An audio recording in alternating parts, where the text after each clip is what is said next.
Good evening, and welcome to the Pandemic Playhouse and the Pavilion Theater for our first audience since March 13th. Here.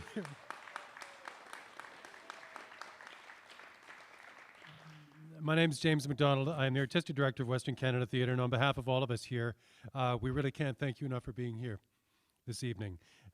Just a couple of pieces of housekeeping before we start. First of all, as always, we are proud and honored to acknowledge that we are currently situated on the traditional territory up to Kamloops-Tissaquah, and we are truly honored to be able to work, live, and play on this beautiful land. Second of all, if you do need to leave the theater during tonight's performance to go to the washroom, please put your mask back on, and you can remove it when you come back to your table. And a reminder that the bar is closed during the performance. And finally, just a huge shout out to everyone, to our Western Canada Theatre staff, to all of our artists, to our volunteers, and to, of course, all of you who are the main reason that the arts thrives in Kamloops. We will get through this. We will join together in masses and masses in the very near future, and thank you for keeping the dream alive. Enjoy your evening tonight.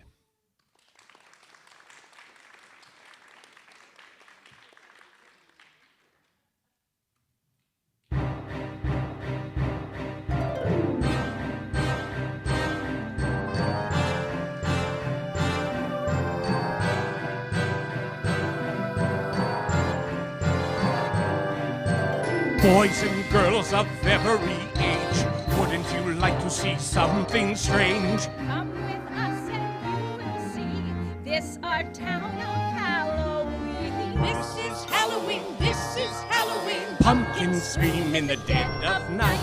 This is Halloween, everybody make a scene, trick or treat, till the neighbor's gonna die of fright. It's our town, everybody scream. This town of Halloween. I am the one hiding under your bed, teeth ground sharp and eyes glowing red. I am the one hiding under your stairs, fingers like snakes and spiders in my hair. This is Halloween, this is Halloween, Halloween, Halloween, Halloween, Halloween. In this town we call home, everyone hail to the pumpkin song. In this town, don't you love it now? Everybody's waiting for the big surprise. Round that corner man hiding in the trash can, something's waiting now to pounce, and now you'll scream. This is Halloween, red and black and slimy green. Aren't you scared? Well, that's just fine. Say it once, say it twice, take a chance and roll the dice. Ride with the moon in the dead of night. Everybody scream! Everybody scream!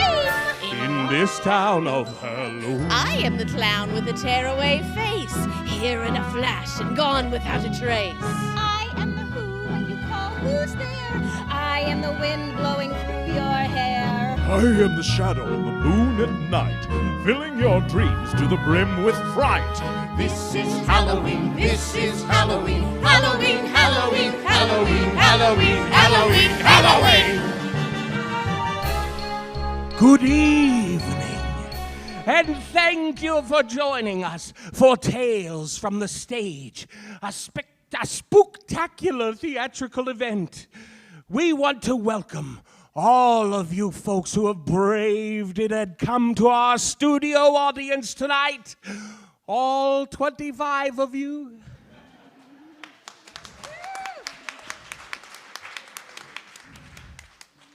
As well, we want to wish a hello to all of our friends watching online at home. Now, for those of you here in the pavilion, you will see that we have 3 cameras here set up tonight, one on each side of the room and one at the very back. So please be aware, if you have to move throughout the program, be aware of the cameras for the folks at home. Now, what do we have in store for you tonight? Well, sit back and relax, because for the next 9.5 hours, we are going to bring you Halloween tales into... I'm slightly exaggerating. We've put together some of our favorite radio plays, the most popular form of entertainment over the 30s, 40s, and 50s. People would gather with friends and family to tune in. And the first play we'd like to present tonight originally aired in 1938 and has become one of the most popular pieces of Canadian radio drama that has ever been produced. It is a classic piece of Prairie Gothic. Gwen Ferris Ringwood's Still Stands the House. It's January, The icy wind of a northern blizzard sweeps across the prairie and lashes about the old Warren farmhouse. It howls insistently, knocking at the door and rattling the windows in a wild attempt to force an entrance. Do you think you'd better try to go back tonight, Mr. Manning? The roads may be drifted. Oh, it's a bad blizzard, all right, but I don't think there'll be any trouble. The car has a heater, and I've had the engine checked. Oh, you'll be welcome if you care to spend the night. Well, thank you, but I'm afraid I've got to get back to town. Oh, I've never seen a storm come up so quickly. These prairie blizzards are no joke. One of my farmhands got lost in one last year just a half a mile from the house. He froze to death out there trying to find his way. Oh, how dreadful. My foreman found him the next morning. Poor fellow. He'd worked for me for 20 years. I never knew how he came to be out in a storm like that. They say when a person gets lost, he begins to go round in a circle, although it seems straight ahead. Yes, I've heard that. The winters are the one thing I hate about this country. I used to like them in town. We went skating on the river and tobogganing, but out here, oh, it's different. Well, if Bruce sells the farm and takes the irrigated place near town, you won't notice the winters so much, Mrs. Warren. Oh, no. Oh, I hope he does take your offer, Mr. Manning. I want him to. He'll never get a better offer. $5,000 and an irrigated quarter is a good price for dry farmland these days. I talked it over with Bruce last week in town, and I think he's pretty well made up his mind. All he needs to do now is sign the papers. Oh, I thought we'd have until spring to decide. Oh, I've got orders to settle the deal before I go south next week. You tell Bruce I'll come by tomorrow or the next day, and we'll get it all settled. I'll tell him. Oh, I hope he does take it, Mr. Manning. I know you do, and you're right.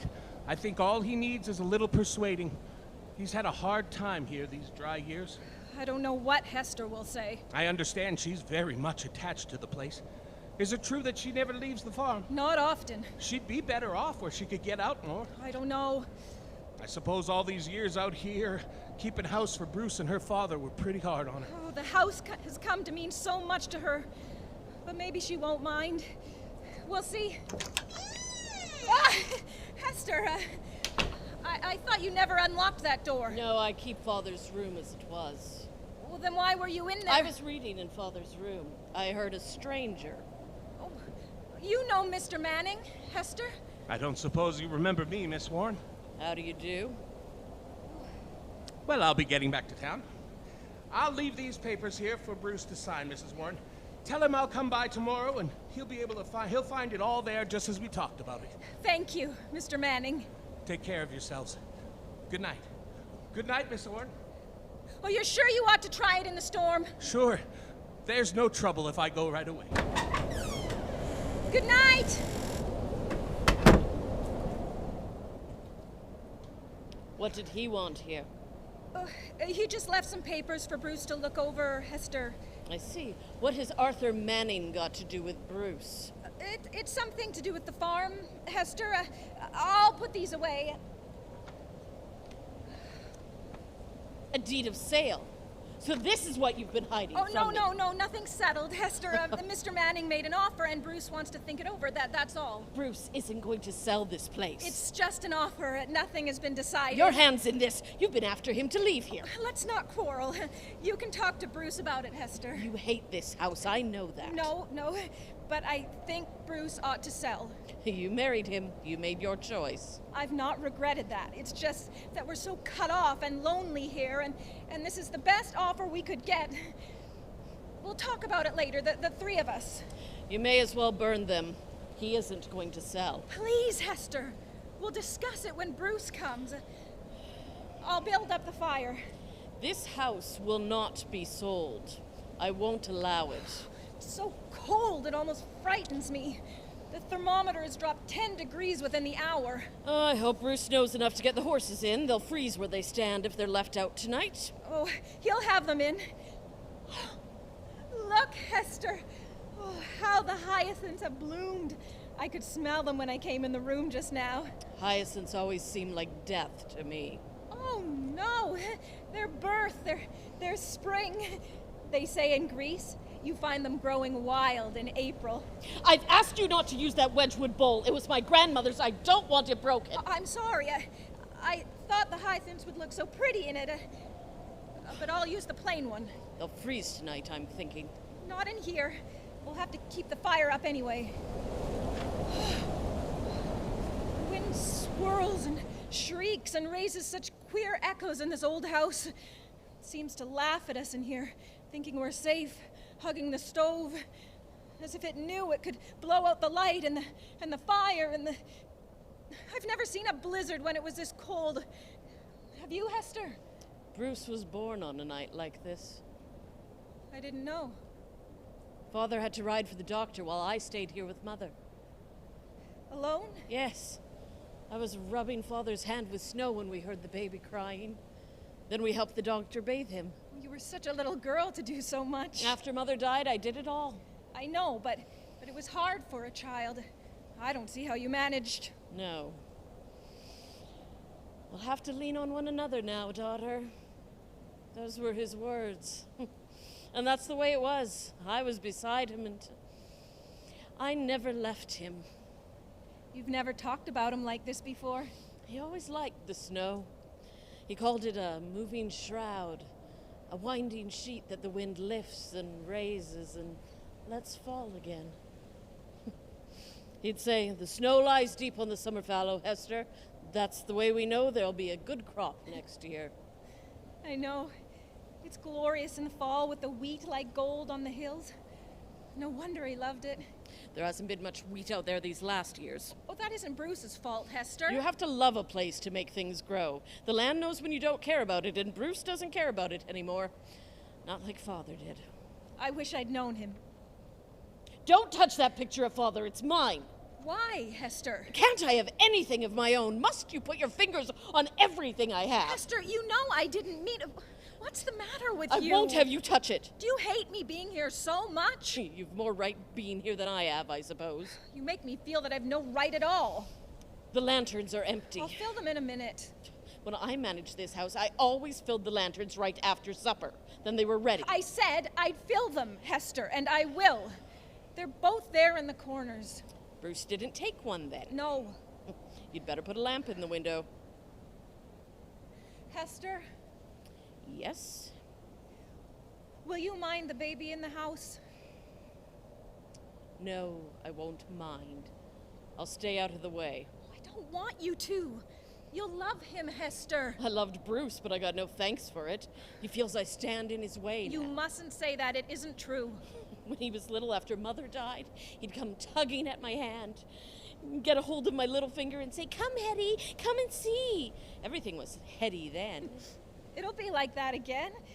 The baby will almost be like your own. I could have married, and married well, if I'd had a mind to. I know that. I wonder why you didn't, Hester. The young man used to ride here on Sundays, but I stopped that. I never met a man I'd let touch me. Maybe you don't mind that kind of thing, but I do. Oh. What hurt you? Don't try your soft ways on me. I couldn't leave Bruce and Father here alone. My duty was here at the house, so I stayed. What do you intend to do with that fabric? Oh, I thought, well, there's enough left to make covers for the chair to match the curtains. This is Father's chair. I won't have it changed. Hester! You've no right to touch it! Is the separator up, Bruce? Yes, it's all ready, Bruce. Wait, I'll help you.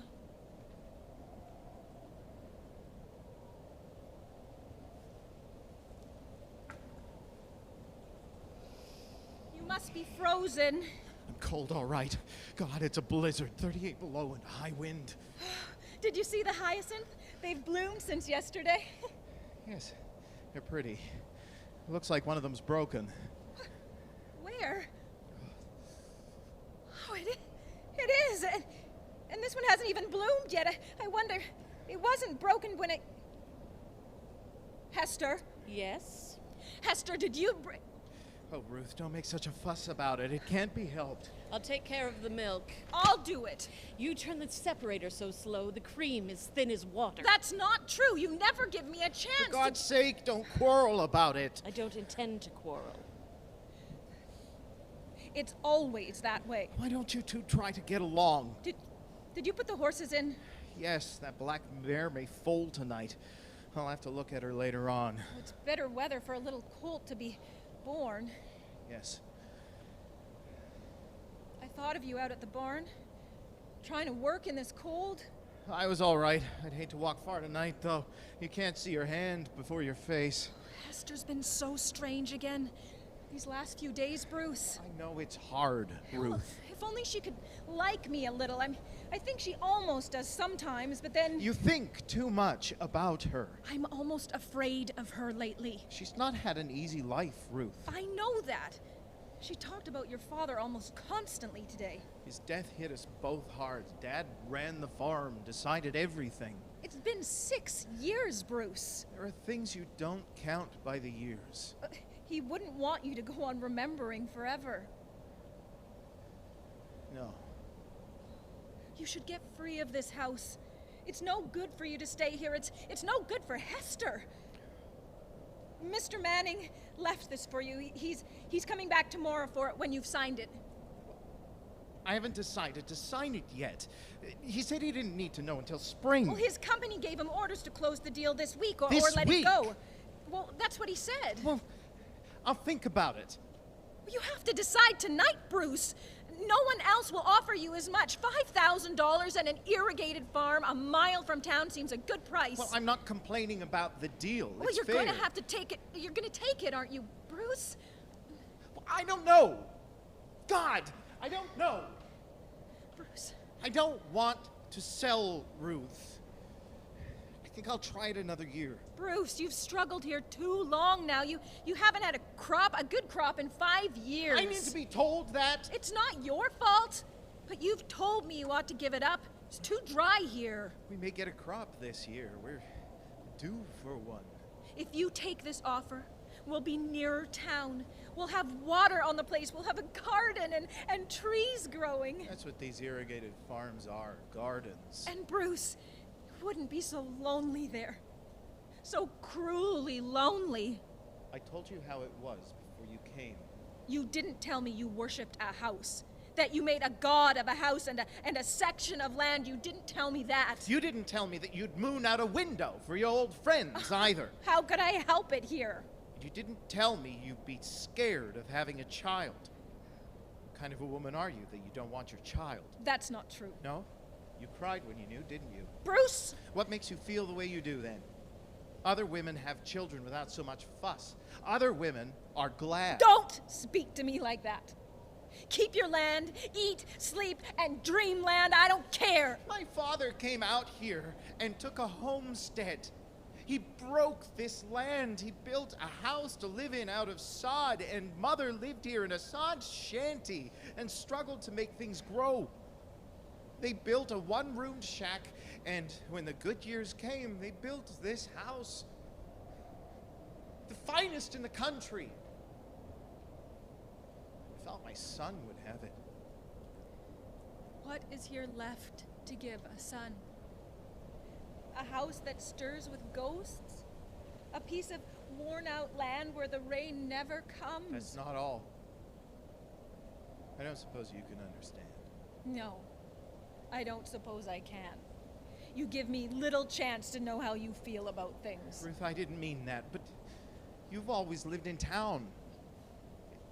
These rocks along the fence out there, I picked up every one of those rocks with my own hand and carried them with my own hands across the field and piled them there. But I plowed that southern slope along this coulee every year since I was 12.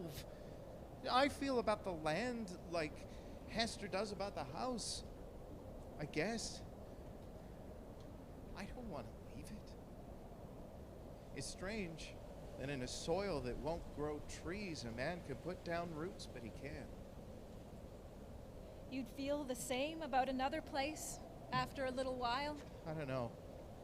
When I saw the wind last spring blowing the dirt away, the dirt that I plowed and harrowed and sowed to grain, I felt as though a part of myself was blowing in the dust. But if we go, we'll become nearer other people, not cut off from everything that lives. You need people, don't you? Yes, she needs them. I've seen her at the window looking toward the town. Day after day she stands there. You too. You're so perfect. We could always stand alone, the three of us. We didn't need to turn to every stranger who held his hand out. No! You'd sit here in this husk of a house, living like shadows, until these four walls closed in on you. Buried you. I never stood at a window looking down a road that leads to town. It's not for myself. I look down that road, Hester. It's for the child I'm going to have. You're right, Bruce. I am afraid. But it's not what you think, though. Not for myself. You two and your father lived so long in this dark house that you forgot there's a world beating outside. Forgot that people laugh and play sometimes. And you've shut me out. Ruth, I didn't know you hated it so much. I thought it would change. I thought I could change it. Yes. If we go, I'll want this child, Bruce. Don't you see? I'm not happy here. What kind of life will our child have? He'll be old before he's out of school. He'll be like that hyacinth bud that's broken before it bloomed. All right, I'll tell Manning I'll let him have the place. What do you mean? I'm going to sell the farm to Manning. He was here today. You can't sell this house. Oh, Ruth's right. We can't make a living on this place. It's too dry and it's too far from school. It wasn't too far for you to go, or me. Do you think I want to sell? She does, but she can't do it. This house belongs to me. Hester, don't start that again. I wish to God the land had been divided differently, but it wasn't. Father meant for us to stay here and keep things as they were when he was with us. The soil wasn't blowing away when he was working it. He meant for me to have the house. You'll go with us wherever we go, Hester. You came here. You plotted with him to take this house from me, but it's mine. Stop that, Hester! Bruce, I love this place as much as you do, but I'm selling it. I'm selling it, I tell you. not that way, not for me. If it's that way, I don't care enough. Don't leave me alone. Bruce! I'll be glad when it's over, I suppose. Where are you going? To look at the mayor. Bruce! This is my house. I won't have strangers in it. Hester, I didn't want it to be this way. I tried. Why did you come here? I've hurt you, but I'm right about this. I know that I'm right. I know you're kind. You tempted him with your bright hair. Hester! Your body anointed with jasmine for his pleasure. Hester, don't say such things. I know what you are. You and women like you. You put a dream around him with your arms. A sinful dream. Hester! I'll never leave this house. The mare's got out. She's jumped the corral. I'll have to go after her. Well, where'd she be? She'll be in the snow shed by the coulee. She always goes there when she's about to foal. But you can't go after her in this storm. I'll take this old blanket to cover the colt if it's born yet. Where's the lantern? It's 3 miles, Bruce. You mustn't go on foot. It's dangerous. I'll have to go. She'll never live through the night or the cold either. You better go to bed. Good night, Hester. Let me come with you. No! Ruth, forget what I said. You know I didn't mean it. I said things I didn't mean to. I love you, Ruth. You know I do, right? Bruce. Don't worry, I won't be long. Oh, wait.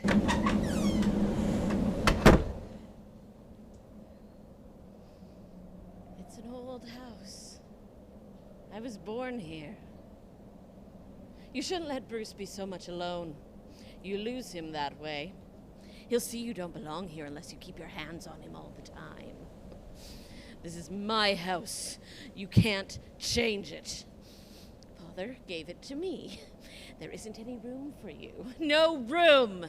Hester? I stayed home when my mother died, and I kept the house for my little brother and father.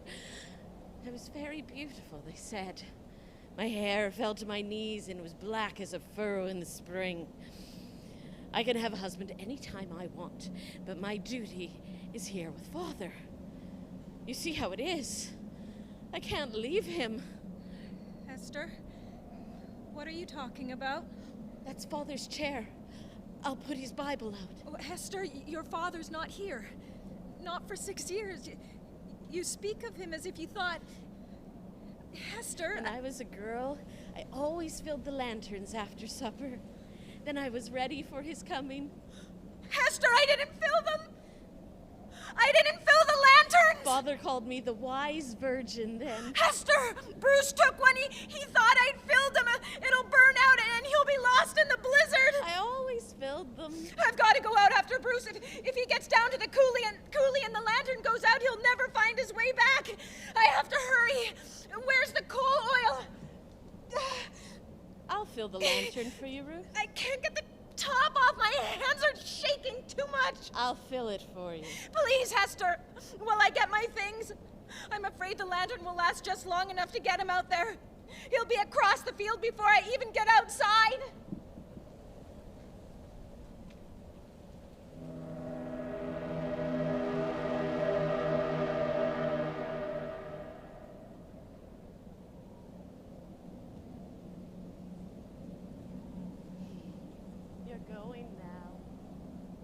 That's right.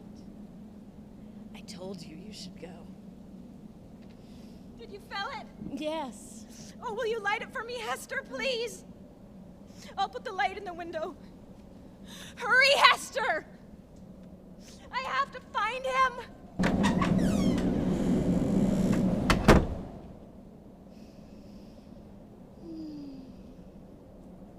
The snow lies deep on the summer fallow. The snow is a moving shroud, a winding sheet that the wind lifts and raises and lets fall again. I put your slippers out. Everything will be the same now, Father. I'll read the one you like. And the winds blew and beat upon the house, and it fell not, for it was founded upon a rock.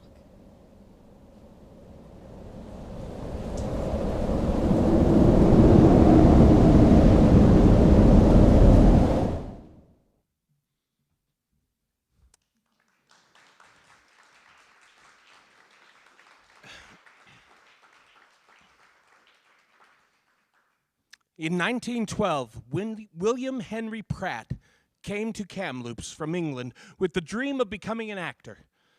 It took him nearly 20 years of performing in theater before he finally made his way to Hollywood, and when he did, he quickly became one of the greatest horror film actors of all time. Are you not familiar with the name William Henry Pratt? That's because he eventually changed his name to Boris Karloff. Well, we'd like to dedicate this next song to Mr. Karloff as we feature Kamloops' own Kirk Smith.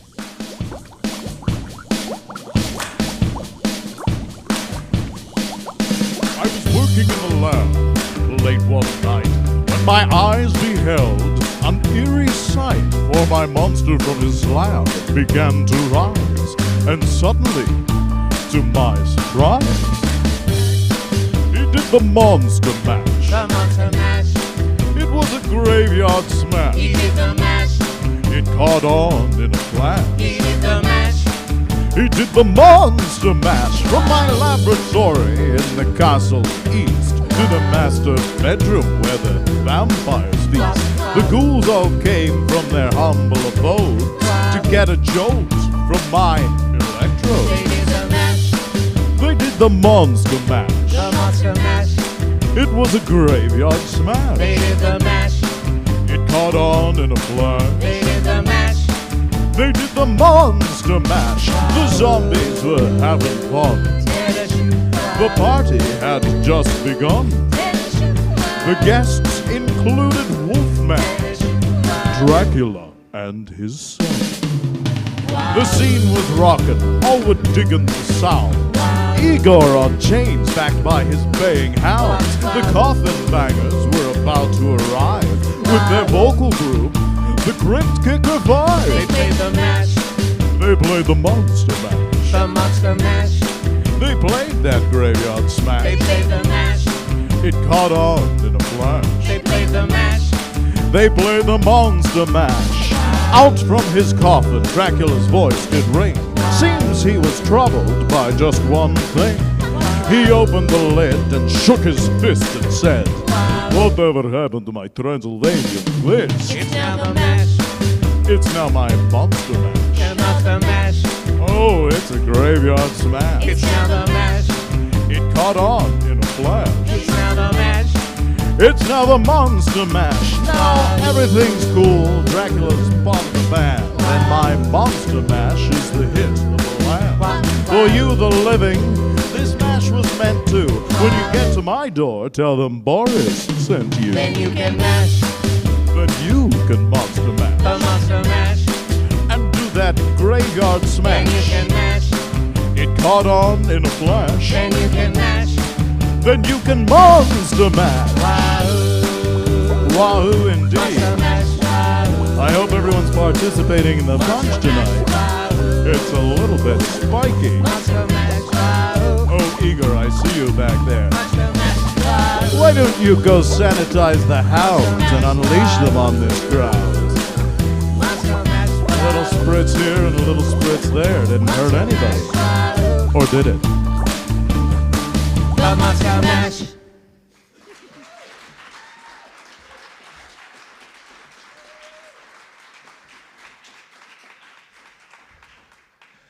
Hey folks, what kind of music do mummies listen to on Halloween? Rap music, huh? I got 30 more to go, so. Why do demons and ghouls hang out together? Because demons are a ghoul's best friend. What do you call two witches that live together? Broommates. Do you folks know why skeletons are so calm? Because nothing gets under their skin. And lastly, why do ghosts go on diets? So they can keep their ghoulish figures, hey!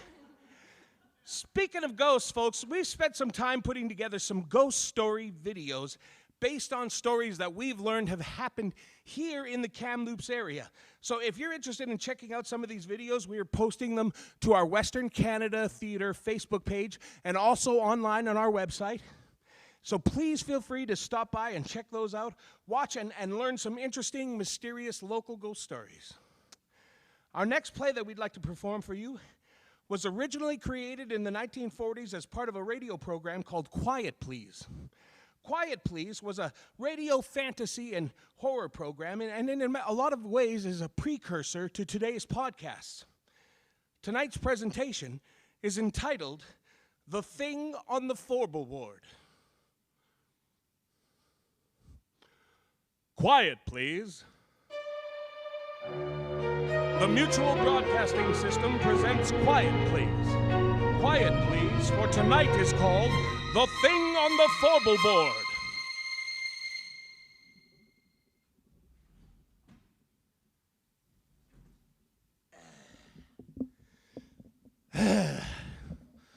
Me, I'm a roughneck. Well, I was a roughneck. I mean, 20 years ago. A little too old and too slow now. Besides, I got $1 now. I don't have to be a roughneck, you see? I'm married, have a nice home. You have to meet my wife. Hey, Mike. Her name is Maxine, but she likes to be called Mike. Hey, Mike. Huh. I guess she's busy in the kitchen someplace. Besides, she doesn't hear very well. It's a shame, too. She is so beautiful. Well, you'll meet her. Hey, sit down. So, as I was saying, I was a roughneck. A roughneck is an oil field worker, specifically a guy on a drilling crew. You call them roughnecks like you call a section hand on a railroad a gandy dancer or a garage hand a grease monkey. Eh? Same time you work around a drilling crew for a while, you're going to be a roughneck in every sense of the word, boy. Now, the derrick floor, or floorboard, is no place for a guy with a bow tie. Because when you have to fool around with drilling holes that go farther down in the ground than it is to go from the top of Pikes Peak down to sea level, oh, yeah, sure they do. Time I was a roughneck, we got this one well down to 7,313 feet. That was a record. What? Oh, sure. Sure, I don't think there's an oil man in the world that don't wonder a time or another what's down there besides rock and oil and gas. Oil that's made out of trees that died 20 million years ago.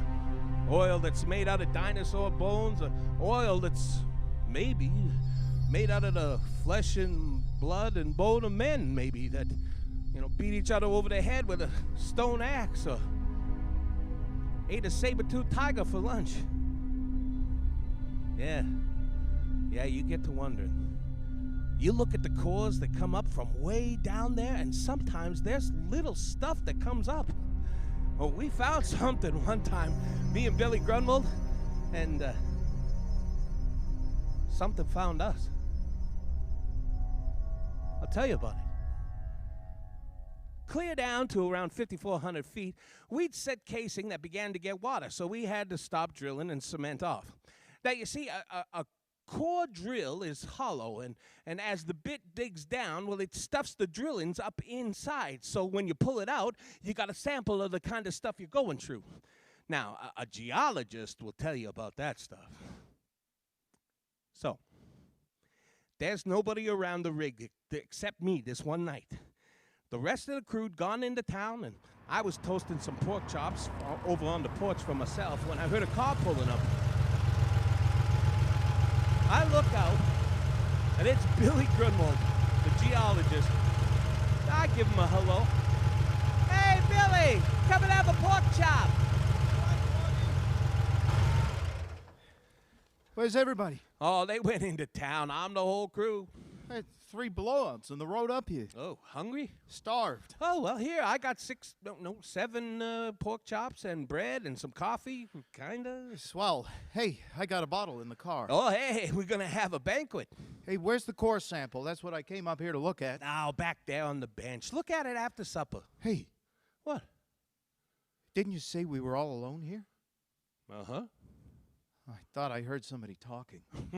I didn't see anybody. Hey, keep an eye on that pork chop. You won't have any supper. Yeah, I'm watching it. Here, let me put the coffee on. Like so. When'd you finish cementing? Oh, this morning. The last tower only made about 10 feet of hole, so Ted shut her down before we got flooded out of house and home. Funny about that water. Well, how? Oughtn't to be any at that level, according to my figuring. Oh, well, there is. Is it salt? Sure, right out of the bottom of the ocean. Huh. Well, that's funny. Well, maybe I'll be able to tell something from the core. Yeah, I hope so. Well, last core I looked at, I'd have sworn we were getting into shale. Ain't seen none yet from the cuttings. It's funny. Hey, here, your pork chop's done. Take some bread. Yeah, thanks. Oh, man.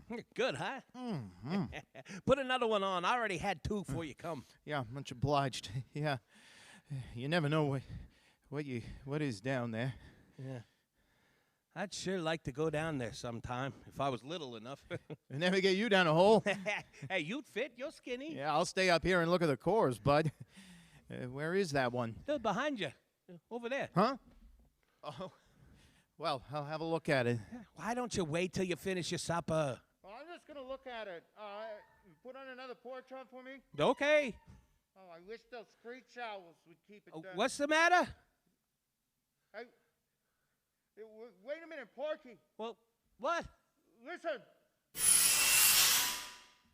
What's eating you? I just sworn there was somebody up there on that formal board. Oh, you're crazy. There's nobody up there. They're standing against those stands of drill pipe. Ah, they're just racked crooked. One of them slipped. Come on back and eat your pork chop. Yeah, I guess so. Only... Oh, what are you so jittery about, Billy? Come on, eat your sandwich here. Yeah, well, thanks, Porky. I don't know. I'm just naturally that way, I guess. I'm always scared of the dark. Doggone it. I hate to be a baby, but I can't help it. Scared of the dark, honest. Stupid, ain't it? Oh, I don't know. Hey, everybody's scared of something. Me?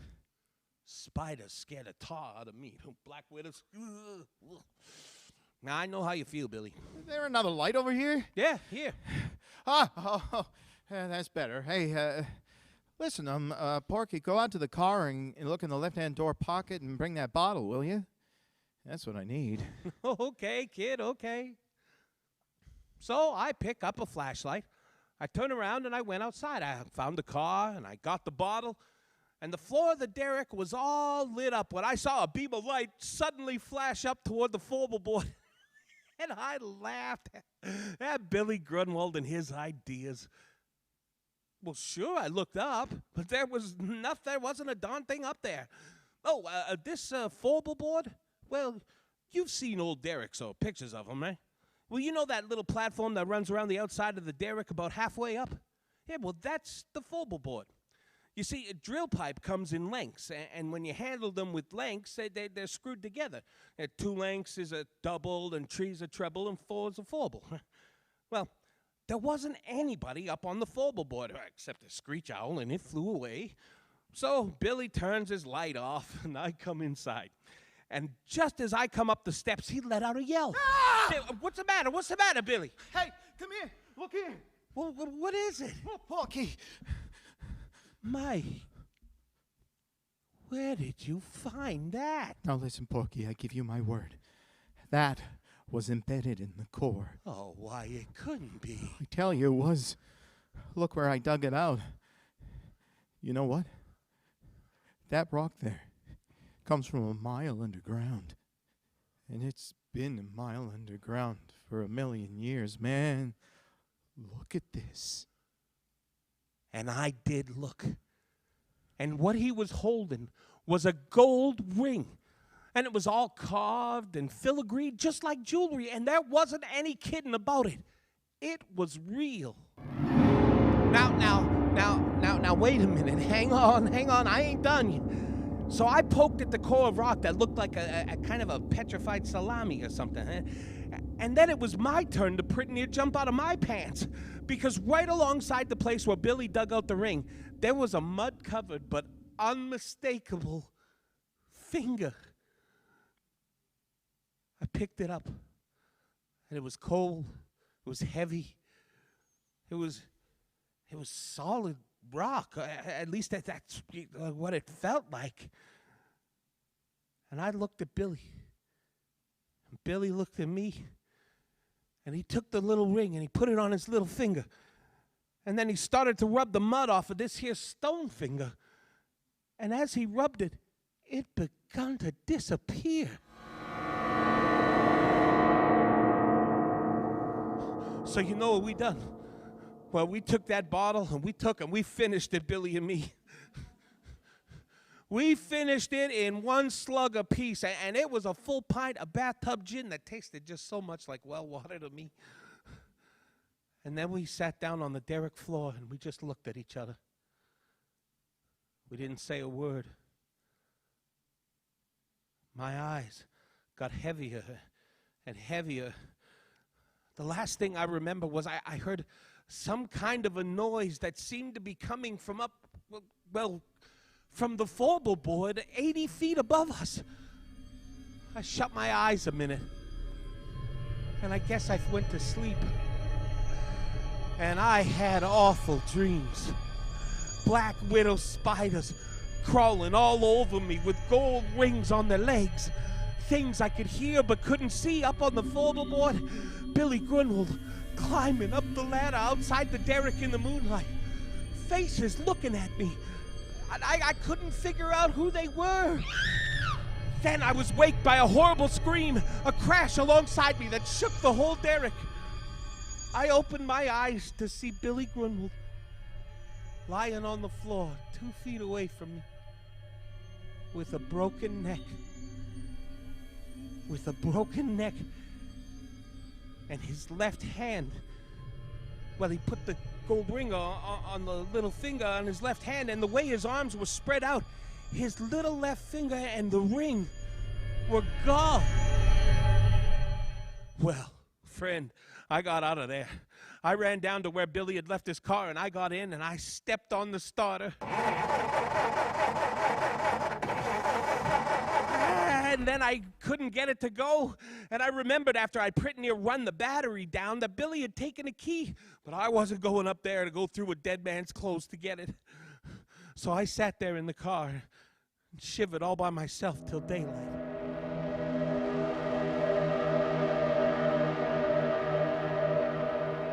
And then Ted and the crew came, Afterwards, a state cop and everybody in the world was asking me questions. Did you and Billy have a fight, Porky? I told you we didn't, Ted. But you'd been drinking. We'd only had that little pint, Ted. What was he doing up on the forble board? Did you threaten him? And did he run up there to get away from you? Listen, cop, don't be a chump. Billy Grunwald and I were good friends. Then why'd you push him off the forble board? I didn't, I tell you. I wasn't up there. Well, what did he go up there for? I don't know. I was asleep. How do you know he was up there? I didn't say he was. You did.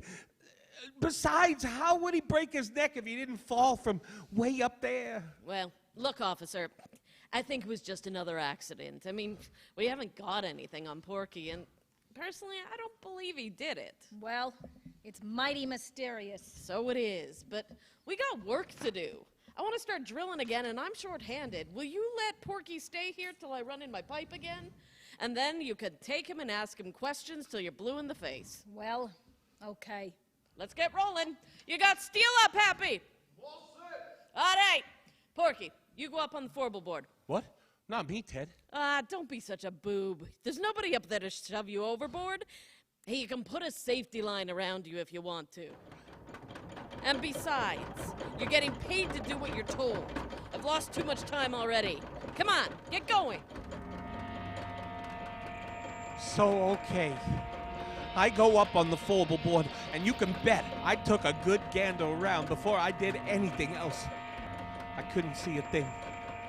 So I signaled to the driller to let down the traveling block, and he did. He came sailing down from up above, and I was just reaching for it to pick up the first forble of drill pipe. I gave it a big jerk, and the cable broke, and it dropped and nearly pulled me off the forble board. And it landed right on top of Ted. And if you have any idea what a guy looks like after 2 tons of metal land on him from 80 feet up, you keep your ideas to yourself. Well, that was enough. 2 accidents in a row, the whole crew quit. They wasn't waiting around for a third. And as far as I know, the abandoned derrick is still there. And that was 20 years ago. Oh, I forgot to tell you something. That traveling block that was right in front of my face when it broke loose, well, it was hanging by steel cable, 3/4 inch steel cable. And I saw that cable break right before my eyes. Looked just like a piece of string when somebody snaps it between your fingers. I could almost see the fingers. And you know what? There was something up on the forble board with me. And so a couple of days later, I came back. I don't know if there's anything in the world as desolate, as dismal, as dead-looking as an abandoned oil rig. There it stands, like a skeleton off on a deserted side road in the bare yellow hills surrounding it. And it's the deadest thing you ever saw. I sat in my car for a long time looking at it. Everything was just the way we left it.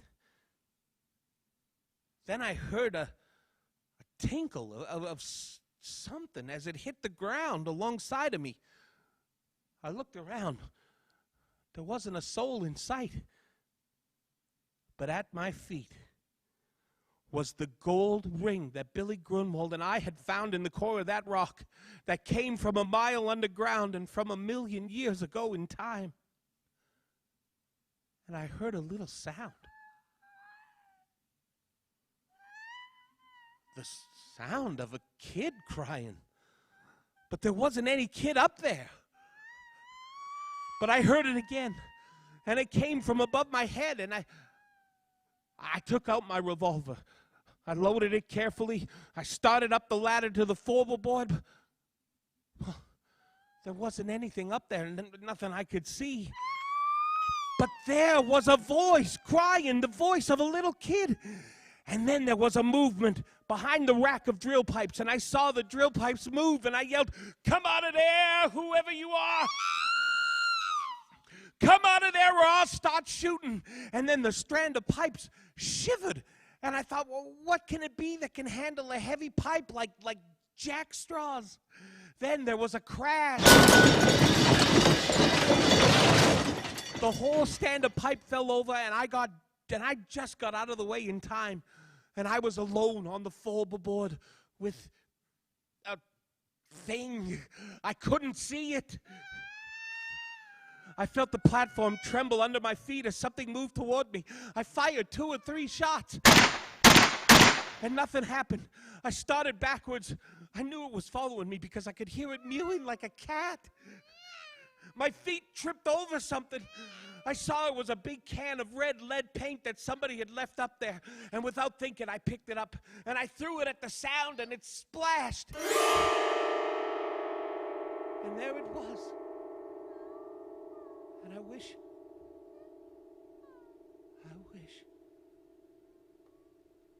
the face of a little girl, frightened, crying with hunger and terror, hands like a human being, and a finger missing from her left hand, and a body.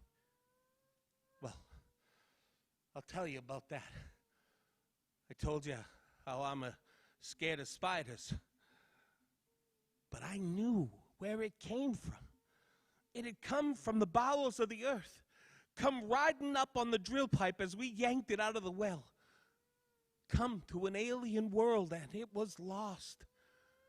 And it stood there dripping with red paint, blood red from head to foot, like some horrible dream.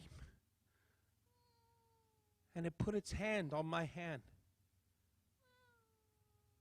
Its hand was stone, like living, moving stone. And it looked into my eyes and mewed like a lost kitten.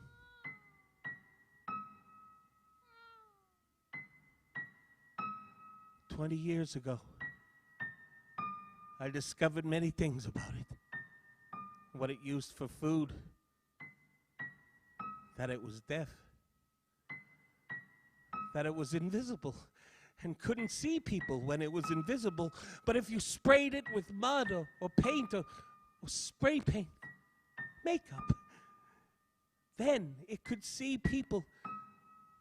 And believe me, I didn't want to see its body. I can see that in my nightmares, but its face, I couldn't help wanting to see that pathetic little girl's face. I think maybe I've fallen. Oh, but it's very beautiful. And when it's well made up, it's... But making it up, rubbing grease paint on a stone face that looks at you and smiles, and it makes sounds like a lost kitten. I can disguise the body in long dresses. She can't hear very well. And when she's hungry, I have to stay out of her way. I found out what she likes to eat, remember? No. Sit still. Sit still. Sit still, or I will shoot you. I want you to meet my wife. Or rather, I want her to meet you. Mike!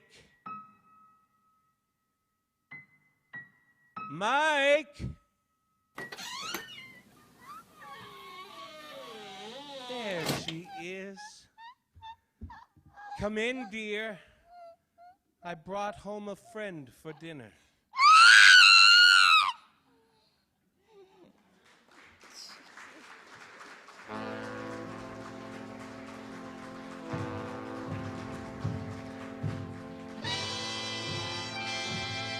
The title of tonight's Quiet Please story is The Thing on the Floorboard. It was written by Willis Cooper. The program was heard in Canada through the facilities of the Canadian Broadcasting Corporation. This is the Mutual Broadcasting System.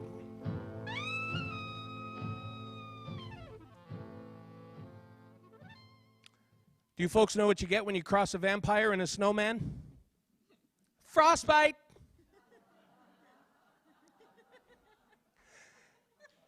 What's it like to be kissed by a vampire? It's a pain in the neck. Friends, why don't mummies take time off? They're too afraid to unwind. Does anybody know what a ghost's favorite dessert is? Ice cream. Keep up with me. Come on, keep up with me. Last but definitely not least, what kind of food do panda ghosts eat? Bamboo.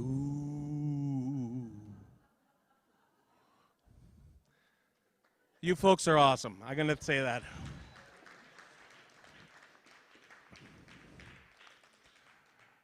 Now, I would like to know, everybody doing okay? Everybody holding up all right during this pandemic? You're all doing all right? Everybody's surviving, staying strong, looking after each other?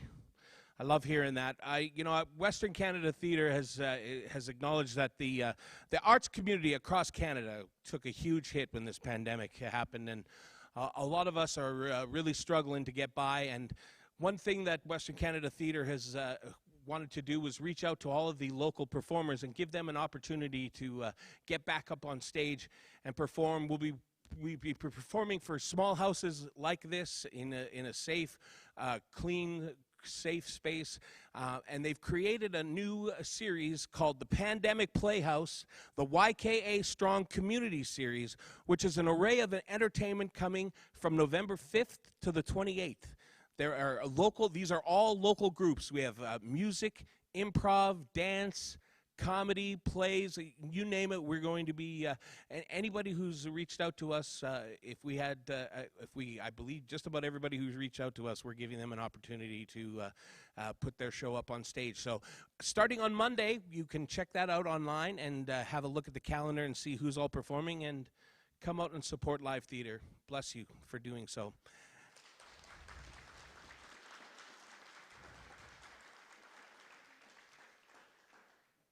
Our final play of the night is one of our all-time classic radio dramas.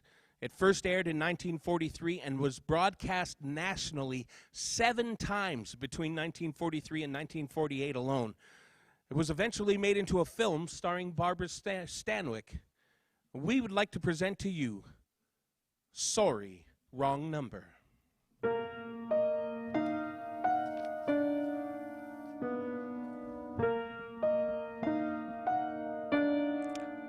Good evening. This is the man in black. I am called the man in black because I have an aversion to light. I am here in the studio tonight to say, what are you doing? Dim the light, you fool, imbecile, dim the light, I will have you killed. Excuse me. Where was I? Oh, yes. Tonight, I am here to introduce you to a program written by a woman who has seen into the darkest side of human weakness, the hateful, the mean, the thoughtlessness that leads to murder. Tonight, from Kamloops, we present a compelling actress we discovered in the dark and dreary corners of Barnhart Vale. Miss Dawn Bergstrom appears in a study of terror written by Lucille Fletcher called Sorry, Wrong Number, about a woman who is caught in an unfortunate predicament involving the telephone company and the police. The program is not for the squeamish. Listen at your own risk.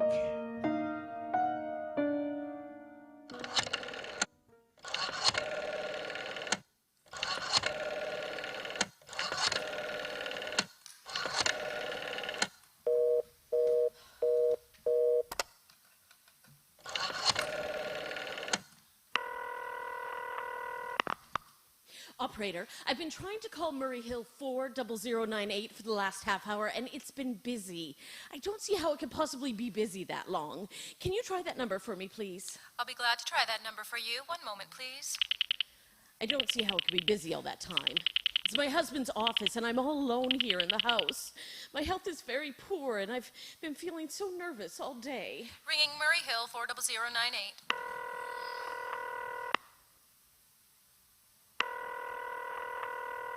Hello? Hello?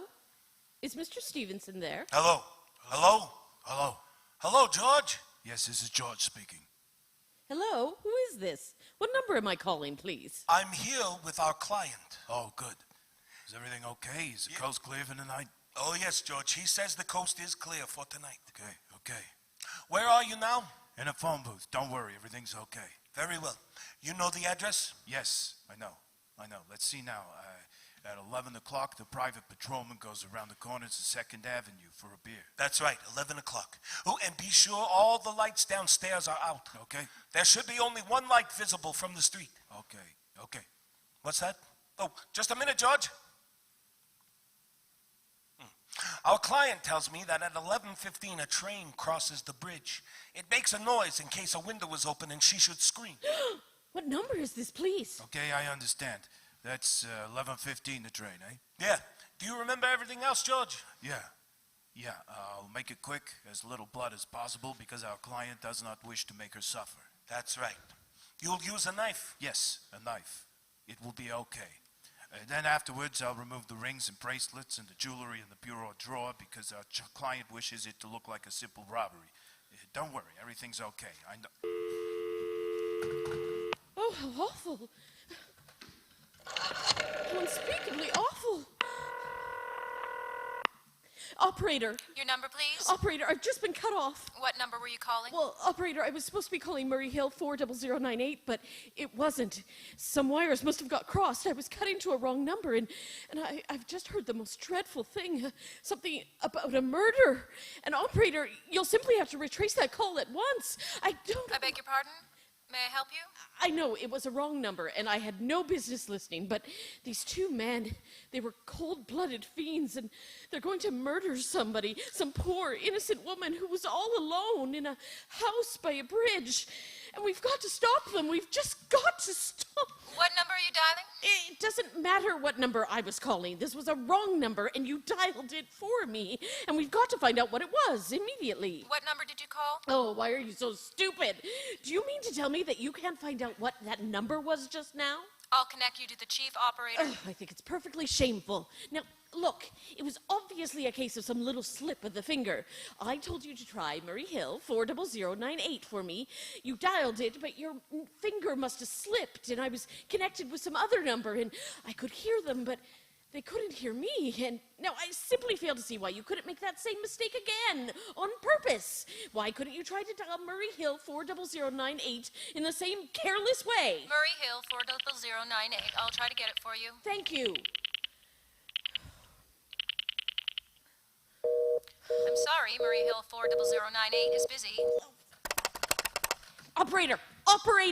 Your call, please. You didn't try to get that wrong number at all. I asked you explicitly, and all you did was dial correctly. I'm sorry, what number are you calling? Oh, can't you forget for once what number I'm calling and do something for me? Now, I want to trace that call. It's my civic duty, and it's your civic duty to trace that call and apprehend those dangerous killers. And if you won't... I'll connect you with the chief operator. Well, please. All this talk can't make anyone understand me. This is the chief operator. Chief operator, I want you to trace a call, a telephone call, immediately. I don't know where it came from or who was making it, but it's absolutely necessary that it be tracked down because it was about a murder that someone's planning. A terrible, cold-blooded murder of a poor, innocent woman tonight at 11:15. I see. Can you trace it for me? Can you track down those men? Well, I'm not certain. It depends. It depends on what? It depends on whether the call is still going on. If it's a live call, we can trace it for you on the equipment. But if it's been disconnected, we can't. Disconnected? If the parties have stopped talking to each other. But of course they must have stopped talking to each other by now. That was at least 5 minutes ago. Well, I could try tracing it. May I have your name, please? Mrs. Stevenson. Mrs. Elbert Stevenson. But listen. And your telephone number, please. Plaza 32098. But if you go on wasting all this time... why do you want this call traced? Why? No reason. I mean, I merely felt very strongly that something ought to be done about it. These men sounded like killers. They're dangerous. They're going to murder somebody, at this woman, at 11:15 tonight. I thought the police ought to know. Have you reported this to the police? Well, no, not yet. Oh, I'm sorry, Mrs. Stevenson, but I'm afraid we couldn't make this check for you and trace the call just on your say-so. But As a private individual, Why? we have to have something more official. Oh, for heaven's sake. You mean to tell me I can't report there's going to be a murder without getting tied up in all this red tape? Like, it's perfectly idiotic. Well, all right, I'll call the police. I'm sure that will be the best way to deal with it. Ridiculous. Never heard of such nonsense.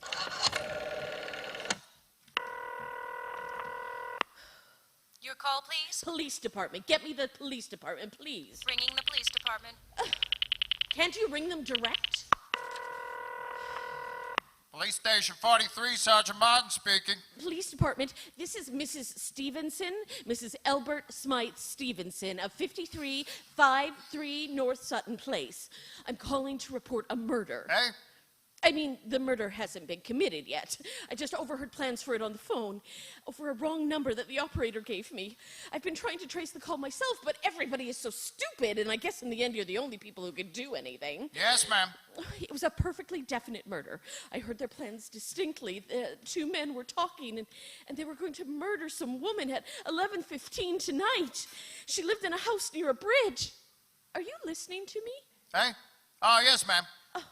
And there was a private patrolman on the street. He was going to go around for a beer on 2nd Avenue. And there was some third man, a client, who was paying to have this poor woman murdered.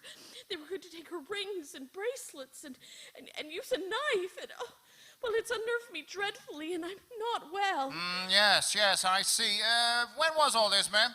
About 8 minutes ago. Oh, then you can do something. You do understand. What's your name, ma'am?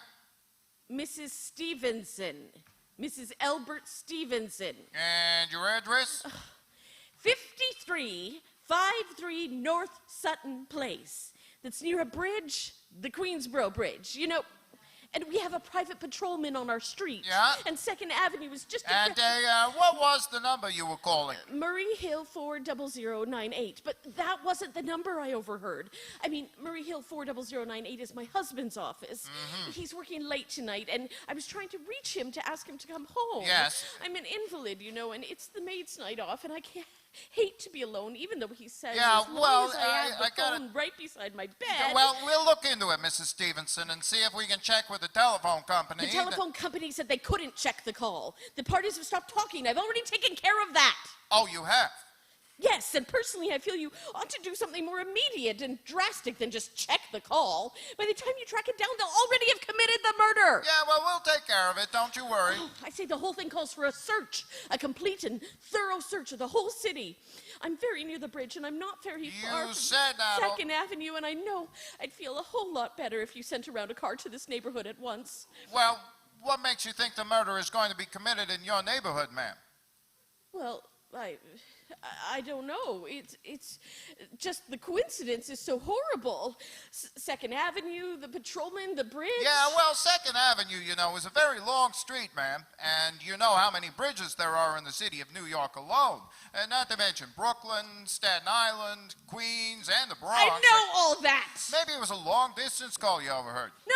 A lot of murders are plotted in this city every day, ma'am. We manage to prevent almost all of them, but a clue of this kind is so vague. It isn't much more use to us than no clue at all. But surely you can do... Unless, of course, you have some reason for thinking somebody was planning to murder you. Me? No. I hardly think so. I mean, why should anybody? I'm alone all day and night. I see nobody except for my maid, Eloise. Yeah. She's too lazy to bring in my breakfast tray. And the only other person is my husband, Albert. He's crazy about me. He adores me. He waits on me hand and foot and has scarcely left my side since I took sick 12 years ago. Yeah, well, then there's nothing for you to worry about, and you just leave the rest of this to us. We'll take care of it. Well, what will you do? It's so late, and it's nearly 11 now. We'll take care of it, lady. Well, will you broadcast it all over the city and send out squads, especially in suspicious neighborhoods like mine? Lady, I said we'll take care of it. Now, I got a couple other matters here on my desk that require immediate attention, so good night, ma'am. Thank you. You idiot! Oh. Why did I hang up the phone like that? Now he'll think I'm a fool.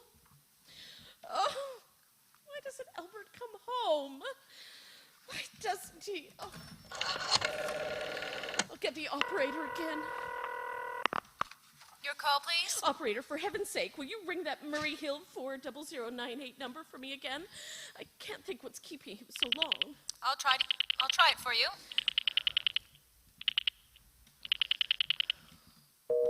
I'm sorry, Murray Hill 40098 is busy. I will try. I can hear it. You don't have to tell me. I know it's busy. Oh, if only I could get out of this bed for a little while. If I could just get some fresh air or lean out the window and see the street. Hello, Albert? Hello? Hello? Hello? Oh, what's the matter with his phone? Hello? Hello?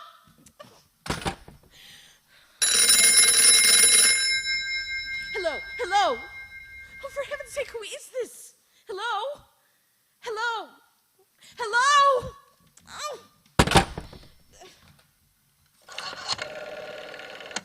Who's trying to call me? What are they trying to do to me?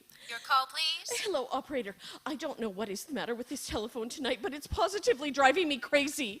Now, look, I'm an invalid, and I'm very nervous. What seems to be the trouble? Well, everything's wrong. I haven't had one bit of satisfaction out of one call I've made this evening. The whole world could be murdered for all you people care.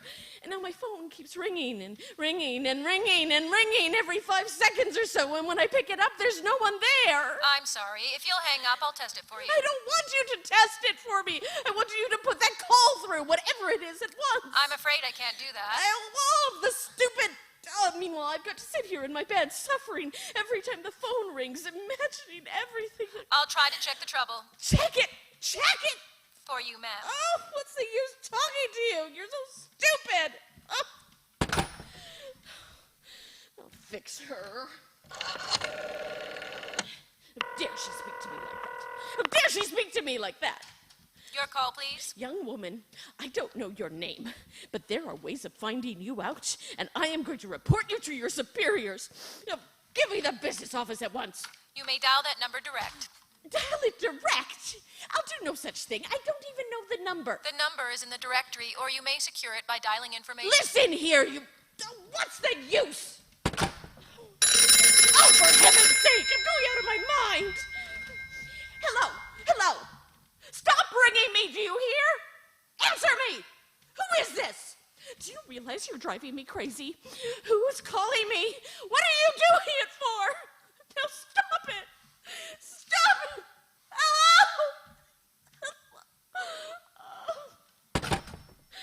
Oh, if Albert would only come home. Let it ring! Let it ring! I won't answer it this time. If it goes on ringing all night, I won't answer it! I won't answer it! It stopped. Why did it stop ringing all of a sudden? What time is it? Where's my clock? Where is it? Oh, 5 to 11. They've decided something. They're sure I'm home. They've heard my voice answering. That's why they've been ringing. Oh, where is she? Oh, why didn't she answer? Your call, please. Where were you just now? Why didn't you answer? Give me the police department.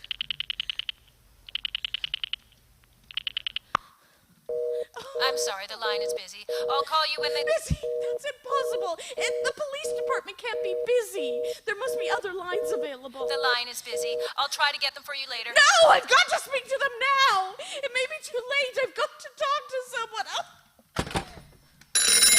stop it! Stop it! I can't stand anymore. Hello? What do you want? Stop ringing. Will you stop? Hello, is this Plaza Tree 2099? Yes? This is Western Union. I have a telegram here for a Mrs. Elbert Stevenson. Is there anyone there to receive this message? I'm Mrs. Stevenson. The telegram is as follows. Mrs. Elbert Stevenson, 53 North Sudden Place, New York, New York. Darling, terribly sorry. Tried to get you for the last hour, but line busy. Leaving for Boston, 11 p.m. tonight on urgent business. Back tomorrow afternoon. Keep happy. Love, signed, Elbert. Oh, no. Do you wish us to deliver a copy of the message? No. No, thank you. Thank you, ma'am. Good night. Good night. No. No, I don't believe it. He couldn't do it. He couldn't do it. Nobody knows I'll be all alone. It's a trick. It's some trick, I know it.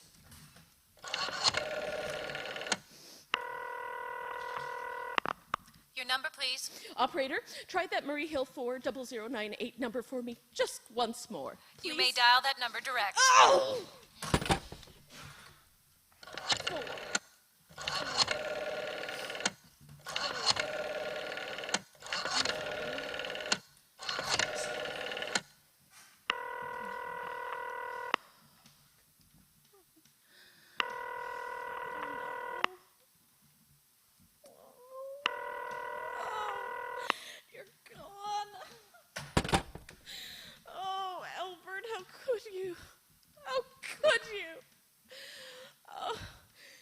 I can't stay alone tonight. I can't. If I'm alone one more second, I'll go mad. I don't care what he says or what the expense is. I'm a sick woman.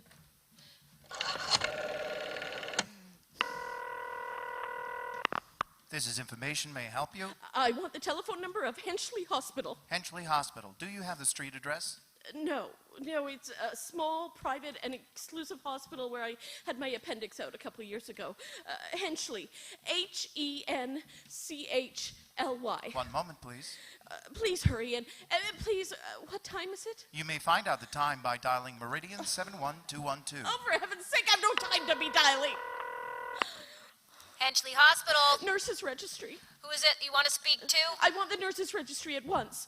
I want a trained nurse. I want to hire her immediately for the night. I see. What's the nature of your case, madam? Nerves. I'm very nervous.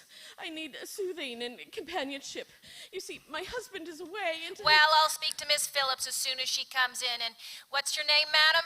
Miss Phillips? When do you expect her to come in? I really couldn't say. She went out for supper at 11 o'clock. 11 o'clock? But it's not 11 yet.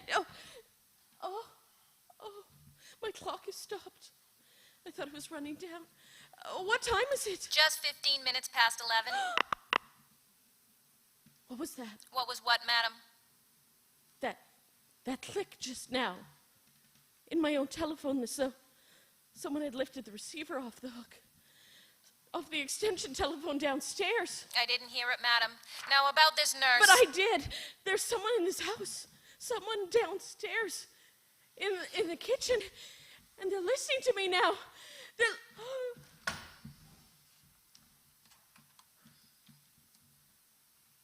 I won't pick it up. I won't let them hear me. I'll be quiet and they'll think... But if I don't call someone now while they're still down there, there'll be no time. Oh, I've got to get that operator. Your call, please. Operator, I'm in desperate trouble. I'm sorry, I can't hear you. Please speak louder. I don't dare speak louder. There's someone listening. Can you hear me now? I'm sorry? You've got to hear me. Please, you've got to help me. There's someone in this house, someone who's going to murder me, and you've got to get in touch with the police. There it is. Did you hear it? He's put it down. He's put down the extension phone. He's coming up the stairs. Give me the police department. 1 moment, please. I'll connect you. Okay, hurry. I can hear him. Oh, no. Please. Oh, God. Hurry.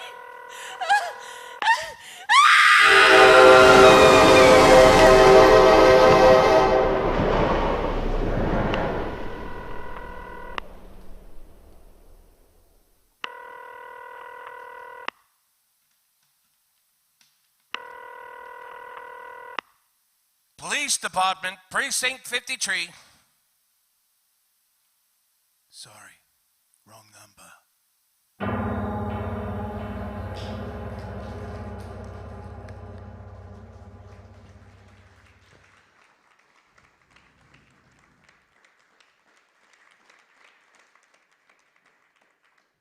Sorry Wrong Number was originally produced and broadcast by Columbia Broadcasting on May 25th, 1943, starring the legendary actress of the legitimate theater, Miss Agnes Moorehead.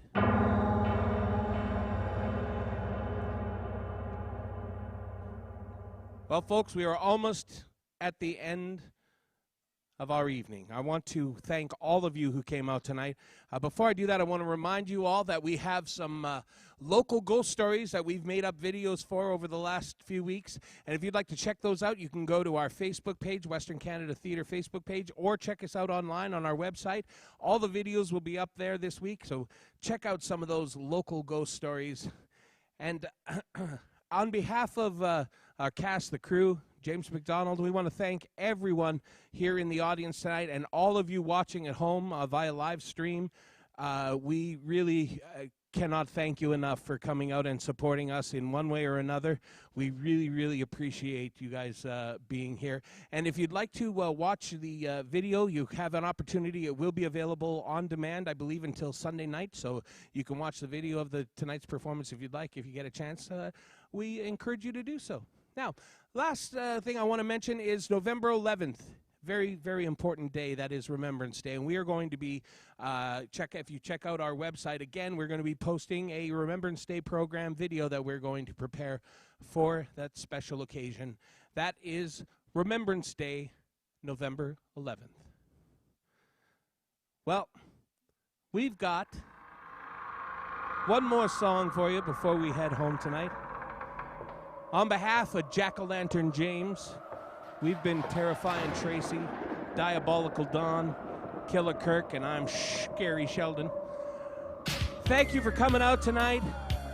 Please make sure you have a safe drive home. Be careful out there. There's lots of ghosts and goblins, not to mention a pandemic. We don't want anybody turning in the middle of the night into some sort of scary creature. And we'll see you next year for Halloween 2021.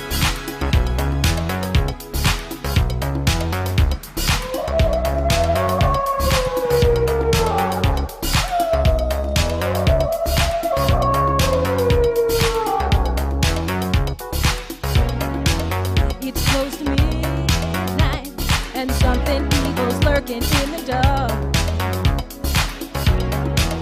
Under the moonlight, you see a sight that almost stops your heart. You try to scream, but a terror takes the sound before you make it. You start to freeze as horror looks you right between the eyes. You're paralyzed, 'cause this is Thriller, Thriller night, and no one's gonna save you from the beast about to strike. You know it's Thriller, Thriller night. You're fighting for your life inside a Thriller, Thriller tonight.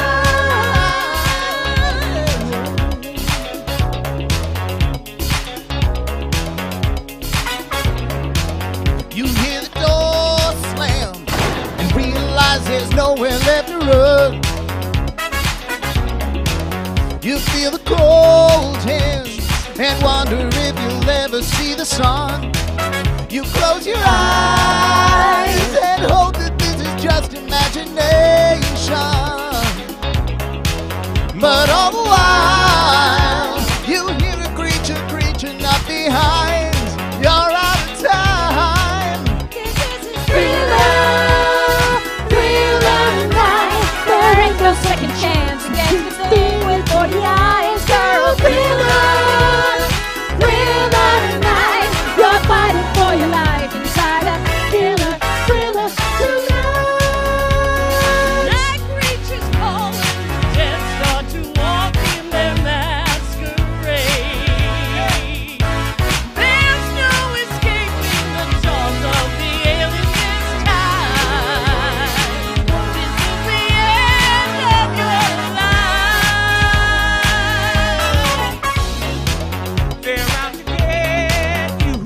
There's demons closing in on every side. They will possess you unless you change that number or you die. Now is the time for you and I to cuddle close together. All through the night, I'll save you from the terror of your scream. I'll make you see that this is thriller night. 'Cause I can do more than any ghost would ever dare try. Thriller night. So let me hold you tight and share a thriller night. Yes, this is thriller night. 'Cause I can do more than any ghost would ever dare try. Thriller night. So let me hold you tight and share a thriller.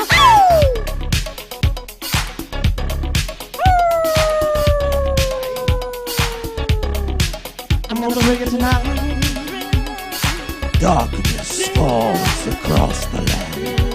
The midnight hour is close at hand. Creatures crawl in search of blood to terrorize your neighborhood. And whosoever shall be found without the soul for getting down must front and face the hounds of hell and rock inside a corpse's shell.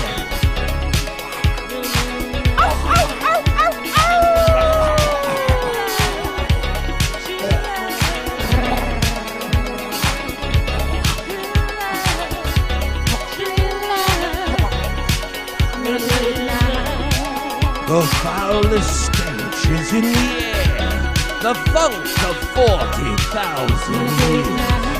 And ghostly ghouls from every tomb are closing in to seal your doom. And though you fight to stay alive, your body starts to shiver. For no mere mortal can resist the evil of the thriller.